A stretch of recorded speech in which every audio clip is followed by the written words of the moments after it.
دھرتی میں اس سوال کی جرت کیوں کی؟ اسے بولنے کا موقع کیوں ملا؟ ہندوستان کی گلیوں میں یہ آواز کیوں گونجی؟ کیا سرزمین ہندوستان نے شان مغلیہ خلجی غوری کی 800 سالہ حکمرانی کو بلا دیا؟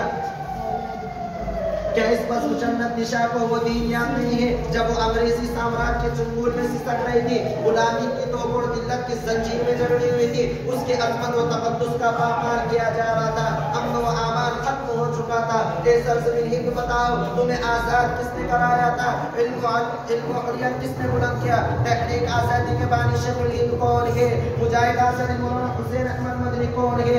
قائد آزادی مولانا ابوالکلام آزاد کون ہے؟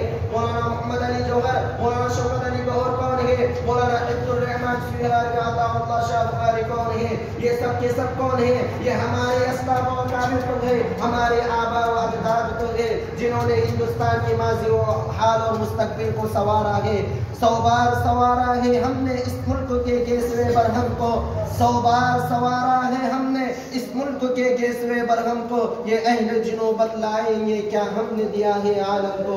پھر بھی ہم سے سوال کیا جاتا ہے کہ ہندوستان میں تمہارا مستقبل روشن کیسے ہوگا؟ دور حاضر کے نوجوانوں، سرزمین ہندوستان کی پکار سنو۔ ہاں ہاں مجھے یاد ہے تمہارے اسلاف و اکابر نے ہمیں عزت و حرمت کا تاج پہنایا تھا، میری گردن سے تو کہ غلامی کو اتارا ہے، تمہارے آبا نے ہمیں جنت نشان بنایا ہے، لال قلعے کی عظمت دی ہے، قطب مینار کی بلندی عطا کی ہے، تمہارے شہنشاہوں نے ہمارے سینہ گیتی کو تاج محل کے حسن و جمال سے سوارا ہے، مگر تھے تو وہ آبا ہی تمہارے تم کیا ہو، تھے تو وہ آبا ہی تمہارے تم کیا ہو، ہاتھ پہ ہاتھ دھرے منتظر فردا ہو۔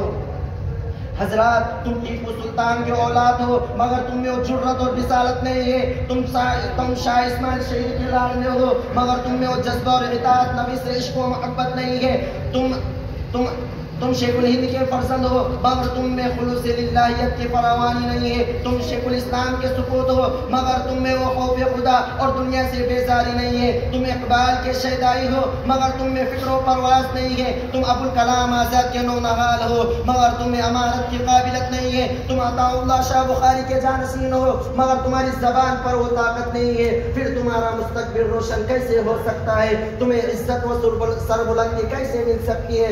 حکومت کا تخت و تاج تمہارے قدموں میں کیسے آ سکتا ہے؟ مسلمانوں تم نے اپنے ماضی کو بھلا دیا ہے، تم نے اپنے آقا دو جگہ سرور کونین صلی اللہ علیہ وسلم کے اسوہ حسنہ کو بالائے طاق رکھ دیا، تم نے فاروق اعظم اور خالد بن ولید کے طریقہ کار کو چھوڑ دیا، صلاح الدین ایوبی اور ٹیپو سلطان کی تاریخ کو بھلا دیا، تم نے حسین احمد مدنی اور عبید اللہ سندھی رحمۃ اللہ علیہ کی للکار کو پس پشت ڈال دیا، تم نے اسیران مالٹا کی فریاد پر غور نہیں کیا، پھر تمہارا مستقبل روشن کیسے ہو سکتا ہے؟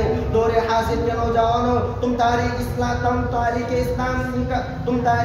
کا مطالعہ کیجئے، اس کے اوراق کو فعال کر دیکھیے، وہ کون سی طاقت تھی جس نے صحرائے عرب میں ہلچل مچا دی تھی؟ وہ کون سا اصول تھا جس نے ضلالت و جہالت اور کفر و شرک کے اندھیاروں میں سعادت و ہدایت کا چراغ روشن کیا تھا؟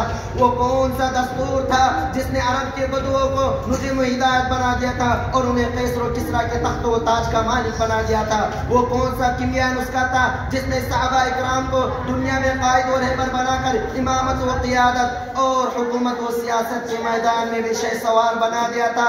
وہ کون سی طاقت تھی جس نے مٹھی بھر مسلمانوں کو ہزاروں پر اور ہزاروں کو لاکھوں پر فتح نصرت عطا کیا تھا؟ وہ جس کی صدائے تکبیر سے دشت و جبل بھی گونج اٹھتے تھے،